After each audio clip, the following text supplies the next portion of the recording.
അയോധ്യ പ്രാണപ്രതിഷ്ഠയ്ക്ക് നേതൃത്വം നൽകിയ പ്രധാനമന്ത്രി വിമർശിച്ച് മുഖ്യമന്ത്രി പിണറായി വിജയൻ. ഒരു മതസ്ഥാപനത്തിന്റെ ഉദ്ഘാടനം രാഷ്ട്രത്തിന്റെ പരിപാടിയാക്കി പ്രധാനമന്ത്രി മാറ്റി. മതനിരപേക്ഷതയാണ് ഭരണഘടന മുന്നോട്ട് വയ്ക്കുന്നത്. ഒരു മതം മാത്രം അടിച്ചേൽപ്പിക്കുന്നത് ശരിയായ രീതിയല്ലെന്നും മുഖ്യമന്ത്രി കുറ്റപ്പെടുത്തി. As those who have pledged to preserve and protect our constitution, let us reaffirm our commitment to its secular character by declining to participate in the event, upholding our constitutional responsibilities.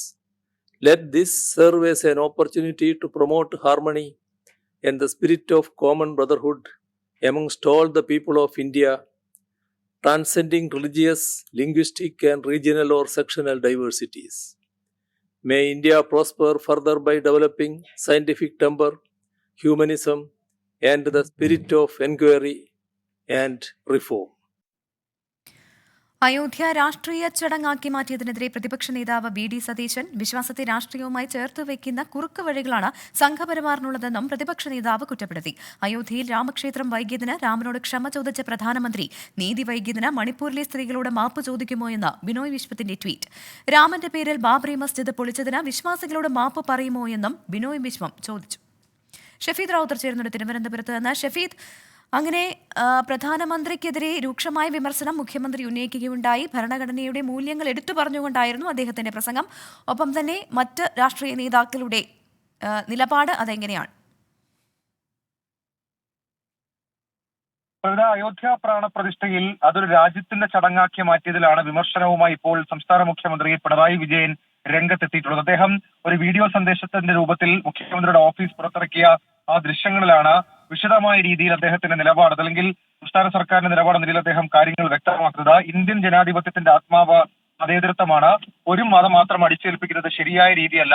ഒരു മതം വലുതെന്നും മറ്റൊന്ന് ചെറുതെന്നും പറയാൻ കഴിയില്ല. മാത്രമല്ല, Indian മതേതരത്വം മതത്തെയും ഭരണകൂടത്തെയും വേർതിരിക്കുന്നതാണെന്ന് നെഹ്റു തന്നെ പറഞ്ഞിട്ടുണ്ട്. എന്നാൽ ഇപ്പോൾ മതത്തെയും ഭരണകൂടങ്ങളെയും വേർതിരിക്കുന്ന രേഖ കുറഞ്ഞു വരുന്നുവെന്നും മുഖ്യമന്ത്രി വിമർശിച്ചു. കൂടാതെ ഒരു മതപരമായ ആരാധനാലയത്തിന്റെ ഉദ്ഘാടനം രാജ്യത്തിന്റെ പരിപാടിയായി ആഘോഷിക്കുകയാണ്.